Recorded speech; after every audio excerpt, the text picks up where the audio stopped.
नमस्कार बच्चों, आज मैं आपके लिए लेकर आया हूँ कक्षा 8 की पाठ्यपुस्तक बसंत भाग 3 से कहानी लाख की चूड़ियाँ। इस कहानी में लेखक ने मशीनी युग आने से समाज में हजारों लोग जो बेरोजगार हो गए हैं उनकी व्यथा को यहाँ बताया गया है। बच्चों, आपको एक फ़ोटो दिख रहा है जिसमें एक व्यक्ति कुछ काम कर रहा है। वह लाख की चूड़ियाँ बना रहा है। लाख की चूड़ियाँ बनाकर वह अपना जीवन यापन करता है, अपने परिवार का खर्च चलाता है। लेकिन धीरे धीरे समाज में मशीनी युग आने से इनका रोज़गार क्या है, छिन गया है। यानी इनका रोज़गार किसने ले लिया? मशीनों ने ले लिया है। इनकी चूड़ियों का अब लोग कम खरीदते हैं, जिसके कारण यह अपने परिवार को भली भांति नहीं चला पाते। इसी पाठ को हम आगे पढ़ते हैं। पाठ लाख की चूड़ियाँ। इस कहानी में लेखक अपने मामा के यहाँ जाता है और वहाँ पर एक व्यक्ति है जो वैसे तो रिश्ते में उसका मामा लगता है, लेकिन लोग या गांव के बच्चे उसे बदलू काका कहते हैं। तो लेखक भी इन्हें क्या कहता है? बदलू काका ही कहता है। चलो पढ़ते हैं। सारे गांव में बदलू मुझे सबसे अच्छा आदमी लगता था। लेखक को उनके मामा के यहाँ पूरे गांव में एक बदलू नाम का व्यक्ति जो चूड़ी बनाता था, जो मनिहार था, वह उसको सबसे अच्छा लगता था, क्योंकि वह मुझे सुंदर सुंदर लाख की गोलियां बनाकर देता था। मुझे अपने मामा के गांव जाने का सबसे बड़ा चाव यही था कि जब मैं वहाँ से लौटता था तो मेरे पास ढेर सारी गोलियाँ होती थी, रंग बिरंगी गोलियाँ जो किसी भी बच्चे का मन मोह ले। बच्चों, आपने भी गोलियाँ बचपन में खेलते हो आप भी, और हमने भी बचपन में गोलियाँ खेली है। वैसे तो मेरे मामा के गांव का होने के कारण मुझे बदलू को बदलू मामा कहना चाहिए था, परंतु मैं उसे बदलू मामा न कहकर बदलू काका कहता था, जैसा कि गांव के सभी बच्चे उसे कहा करते थे। बदलू का मकान कुछ ऊंचे पर बना था, यानी गांव के सबसे ऊंचे स्थान पर बदलू काका का मकान बना था। मकान के सामने बड़ा सा सहन था, यानी सहन कक्ष, जिसमें एक पुराना नीम का वृक्ष लगा था। उसी के नीचे बैठकर बदलू अपना काम किया करता था। बगल में भट्टी धैकती रहती जिसमें वह लाख पिघलाया करता। सामने एक लकड़ी की चौखट पड़ी रहती जिस पर लाख के मुलायम होने पर वह उसे सलाख के समान पतला करके चूड़ी का आकार देता। पास में 4-6 विभिन्न प्रकार की बेलननुमा मुंगेरियाँ रखी रहती थी। मुंगेरियाँ गोल मुठियादार लकड़ी जो ठोकने और पीटने के काम आती है। कुछ पतली रहती, जो आगे से कुछ पतली और पीछे से मोटी होती थी। लाख की चूड़ी का आकार देकर वह उन्हें मुंगेरियों पर चढ़ाकर गोल और चिकना बनाता और तब एक एक कर पूरे हाथ की चूड़ियाँ बना चुकने के पश्चात वह उनमें क्या भरता? रंग भरता। बदलू यह कार्य सदा ही एक मचिए पर बैठकर किया करता था। किस पर बैठकर? मचिए। मचिया एक सूतली से बंधी हुई छोटी खाट, बैठने के काम में आने वाली सूतली से बनी हुई छोटी खाट। आगे है, जो बहुत ही पुरानी थी। बगल में ही उसका हुक्का रहता था जिसे वह बीच बीच में पीता रहता था। हुक्का भी साथ में पीता रहता था। गांव में मेरा दोपहर का समय अधिकतर बदलू के पास बीतता था। लेखक कामतानाथ दोपहर के समय अधिकतर बदलू काका के पास ही रहता था। वह मुझे लला कहा करता था और मेरे पहुँचते ही मेरे लिए तुरंत एक मचिया मंगा देता था। मचिया बैठने के लिए बनाई हुई सूतली की छोटी खाट। मैं घंटों बैठे बैठे उसे इस प्रकार चूड़ियाँ बनाते देखता रहता। लगभग रोज ही वह 4-6 जोड़े चूड़ियाँ बनाता। पूरा जोड़ा बना लेने पर वह उसे बेलन पर चढ़ाकर कुछ क्षण चुपचाप देखता रहता, मानो वह बेलन न होकर किसी नव वधू की कलाई हो। बदलू मनिहार था। मनिहार मतलब चूड़ी बनाने वाला। चूड़ियाँ बनाना उसका पैतृक पेशा था। पैतृक पूर्वजों का पिता से प्राप्त या पुश्तैनी। जो व्यवसाय पुराने समय से उनके परिवार में चला आ रहा है उसे क्या कहते हैं? पैतृक, जो अपने बुजुर्गों से मिला हो। वास्तव में वह बहुत ही सुंदर चूड़ियाँ बनाता था। उसकी बनाई हुई चूड़ियों की खपत भी बहुत थी।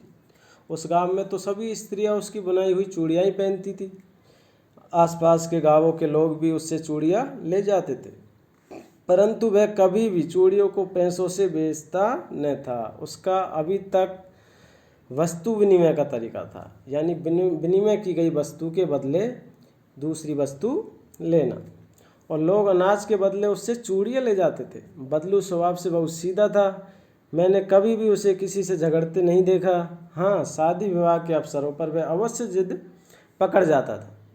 जीवन भर चाहे कोई उससे मुफ्त चूड़ियाँ ले जाए, परंतु विवाह के अवसर पर वह सारी कसर निकाल लेता था।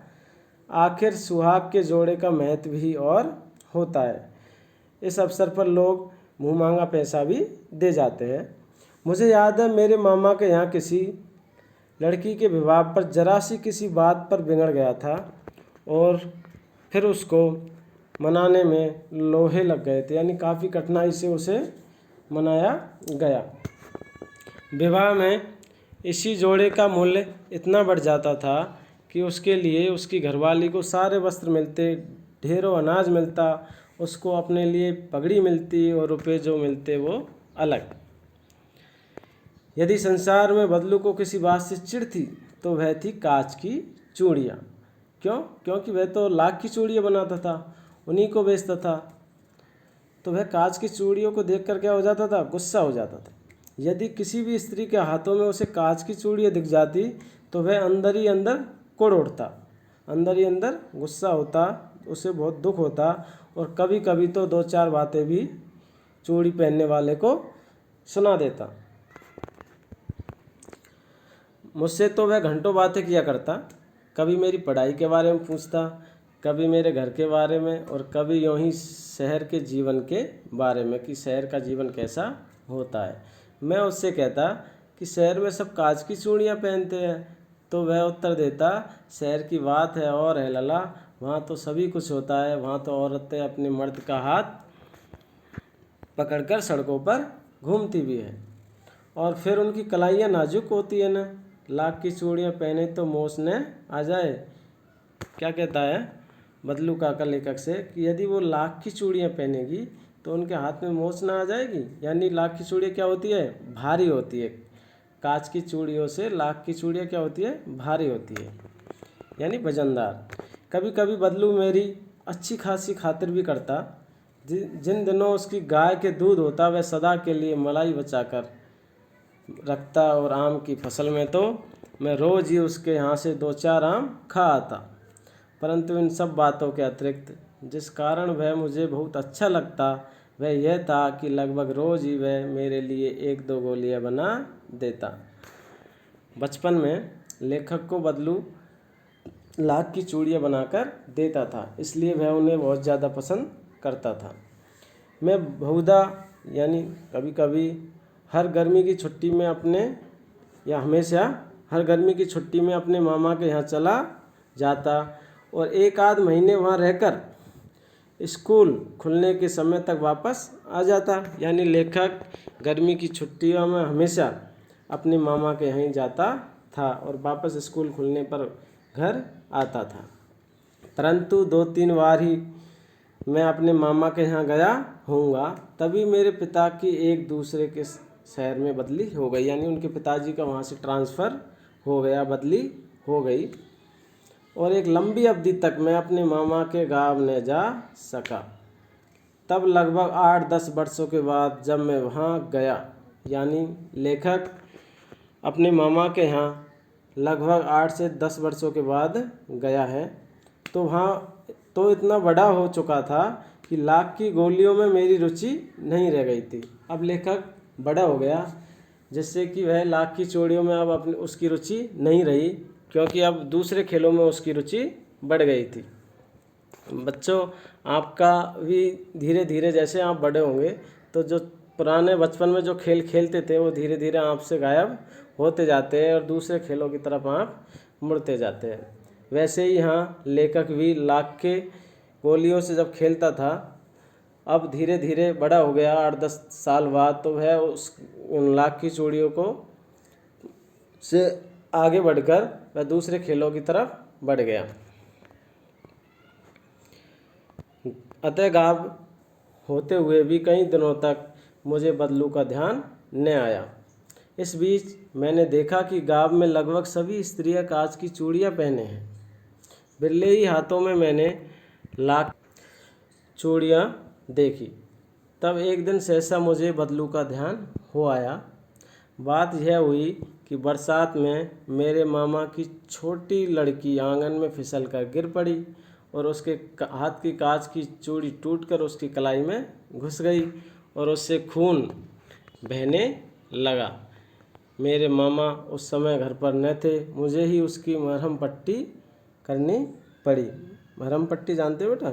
मरहम पट्टी में जख्म का इलाज, घाव पर दवाई लगाकर पट्टी बांधी जाती है। तभी सहसा मुझे बदलू का ध्यान हो आया और मैंने सोचा कि उससे मिलाऊं। अतः शाम को मैं घूमते घूमते उसके घर चला गया। बदलू वहीं चबूतरे पर नीम के नीचे एक खाट पर लेटा था, जहाँ पर वह पहले लेखक 8-10 साल पहले जब उनके यहाँ आया, तो उसी जगह पर बदलू काका आज भी वहीं उसी नीम के नीचे खाट पर लेटे हुए थे। उन्होंने बदलू काका को नमस्ते कहा। बदलू काका ने उन्हें भी नमस्ते भैया। उसने मेरी नमस्ते का उत्तर दिया और उठकर खाट पर बैठ गया, परंतु उसने मुझे पहचाना नहीं और देर तक मेरी ओर निहारता रहा।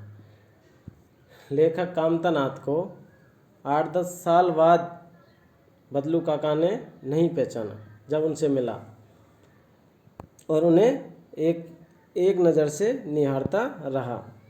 तो लेखक ने कहा कि मैं हूँ जनार्दन काका, आपके पास से गोलियां बनवा कर ले जाता था। मैंने अपना परिचय दिया। लेखक ने बदलू को अपना परिचय दिया। बदलू फिर भी चुप रहा, मानो वह अपनी स्मृतियां यादों के पटल पर अतीत के चित्र उतार रहा हो। वह उनकी शकल को अतीत में देखी गई शकल से क्या है, मिलान कर रहे थे। और तब वह एकदम बोल पड़ा, आओ आओ लला बैठो, बहुत दिन बाद गाँव आए। लेखक ने कहा, हाँ इधर आना नहीं हो सका काका, मैंने चारपाई पर बैठते हुए उत्तर दिया। कुछ देर फिर शांति रही। मैंने इधर उधर दृष्टि दौड़ाई, न तो मुझे उसकी मछिया ही नज़र आई और न ही भट्टी। कौन सी भट्टी? जहाँ पर बदलू काका चूड़ियाँ बनाते थे। आजकल काम नहीं करते काका, मैंने पूछा। लेखक ने क्या पूछा कि बदलू काका आजकल आप काम क्यों नहीं करते? नहीं लला, काम तो कई साल से बंद है। मेरी बनाई हुई चूड़ियाँ कोई पूछे तब तो। यानी अब गांव और शहर में भी सभी जगह लोग क्या करने लग गए, महिलाएं कांच की चूड़ियाँ पहनने लग गई, लाख की चूड़ियाँ कम पहनती है। गांव गांव में कांच का प्रसार हो गया है। वह कुछ देर चुप रहा, फिर बोला, मशीनी युग है न यह लला, आजकल सब काम मशीनों से होता है। अर्थात मशीनों ने गांव के सभी छोटे कामगारों का रोजगार छीन लिया है। खेत भी मशीनें से जोते जाते हैं और फिर जो सुंदरता कांच की चूड़ियों में होती है, लाख की चूड़ियों में कहाँ संभव है। लेकिन कांच बड़ा खतरनाक होता है, वह जल्दी टूट जाता है। मैंने कहा। लेखक ने क्या कहा कि कांच बड़ा खतरनाक होता है और बहुत ही जल्दी टूट जाता है। नाजुक तो फिर होता ही है लला, बदलू ने कहा। कहते कहते उसे खांसी आ गई। बदलू काका को खांसी आ गई और वह देर तक खांसता रहा। क्यों? क्योंकि अब वह क्या हो चुका है, बूढ़ा हो चुका है। मुझे लगा उसे दमा है। अवस्था के साथ साथ उसका शरीर ढल चुका था। उसके हाथों पर और माथे पर नसें उभर आई थी। जाने कैसे उसने मेरी शंका भांप ली और बोला, दमा नहीं है मुझे। बदलू काका ने कहा, दमा नहीं है मुझे, फसली खांसी है। यही महीने 2 महीने से आ रही है, 10-15 दिन में ठीक हो जाएगी। मैं चुप रहा। मुझे लगा कि उसके अंदर कोई बहुत बड़ी व्यथा छिपी है।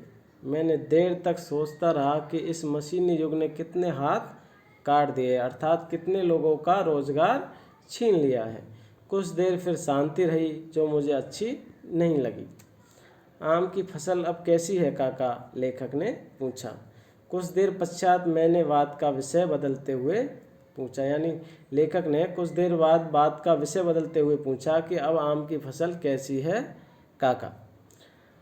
काका ने उत्तर दिया, बदलू काका ने, कि अच्छी है लला, बहुत अच्छी है। उसने लहक कर बोला, उत्तर दिया, और अंदर अपनी बेटी को आवाज़ दी कि अरे रज्जो, लला के लिए आम तो ले आ। फिर मेरी और मुखातिब होकर बोला, माफ़ करना लला। मुखातिब का अर्थ है बेटा देख कर बात करना। तुम्हें आम खिलाना भूल गया था। नहीं नहीं काका, आम तो इस साल बहुत खाए हैं। लेखक ने कहा कि नहीं नहीं काका, आम तो इस साल बहुत खाए हैं। वाह वाह, बिना आम खिलाए कैसे जाने दूंगा तुमको, बदलू ने कहा। मैं चुप हो गया। मुझे वे दिन याद हो आए जब वह मेरे लिए मलाई बचाकर रखता था। गाय तो अच्छी है न काका, मैंने पूछा। लेखक ने पूछा कि गाय तो ठीक है न काका। तो गाय कहाँ है लला, 2 साल हुए बेच दी है। कहाँ से खिलाता, यानी उस गाय के लिए चारा पानी नहीं था, क्योंकि उसका रोजगार छिन गया था तो वह चारा पानी भी नहीं खरीद सकता। इतने में रज्जो, उसकी बेटी, अंदर से एक डलिया में ढेर सारे आम ले आई। यह तो बहुत है काका, लेखक ने कहा, इतने कहाँ खा पाऊंगा। वाह वाह, वह हंस पड़ा। शहरी ठहरे न। किसने कहा, बदलू ने, कि आप तो शहरी लोग हैं, शहरी बाबू है। मैं तुम्हारे उम्र का था तो इसके 4 गुने आम, यानी 4 गुना आम एक वक्त में, यानी एक समय में खा जाता था। आप लोगों की बात और है, मैंने उत्तर दिया। लेखक ने क्या कहा कि आप लोगों की बात और है। अच्छा बेटी, लला को 4-5 आम छांट कर दो, सिंदूरी वाले देना। देखो लला कैसे है, इसी साल यह पेड़ तैयार हुआ है। रज्जो ने 4-5 आम उंगलियों में लेकर मेरी ओर बढ़ा दिए। आम लेने के लिए मैंने हाथ बढ़ाया तो मेरी निगाह एक क्षण के लिए उसके हाथों पर ठिठक गई। गोरी गोरी कलाइयों पर लाख की चूड़ियाँ बहुत ही फब रही यानी बहुत ही अच्छी लग रही थी, शोभा दे रही थी। बदलू ने मेरी दृष्टि देख ली और बोल पड़ा, यही आखिरी जोड़ा बनाया था जमींदार साहब की बेटी के विवाह पर। 10 आने पैसे मुझको दे रहे थे, मैंने जोड़ा नहीं दिया, कहा शहर से ले आओ। क्यों नहीं दिया, बदलू काका ने उसको जोड़ा? क्योंकि वह लाख की चूड़ियों का दाम कम दे रहा था, सुहाग के जोड़े का दाम कम दे रहा था। मैंने आम ले लिए और खाकर थोड़ी देर पश्चात चला आया। मुझे प्रसन्नता हुई कि बदलू ने हार कर भी हार नहीं मानी थी। उसका व्यक्तित्व कांच की चूड़ियों जैसा नहीं था, अर्थात उसका व्यक्तित्व ऐसा नहीं था कि वह जल्दी ही टूट जाए, कांच की चूड़ियों की तरह। जिस प्रकार कांच की चूड़ियाँ लाख की चूड़ियों से जल्दी ही टूट जाती है, जैसा नहीं था कि आसानी से टूट जाए। इस पाठ में लेखक ने कारीगर मशीनों द्वारा छिनते कारीगरों के रोजगार को दर्शाया है, बेरोजगारी को दर्शाया है, तथा साथ ही एक कुशल कारीगर के स्वाभिमान को भी दर्शाया है। बच्चों, आज का पाठ कैसा लगा? इस पाठ को अगर पसंद आया हो तो लाइक कीजिए, शेयर कीजिए और सब्सक्राइब कीजिए। धन्यवाद।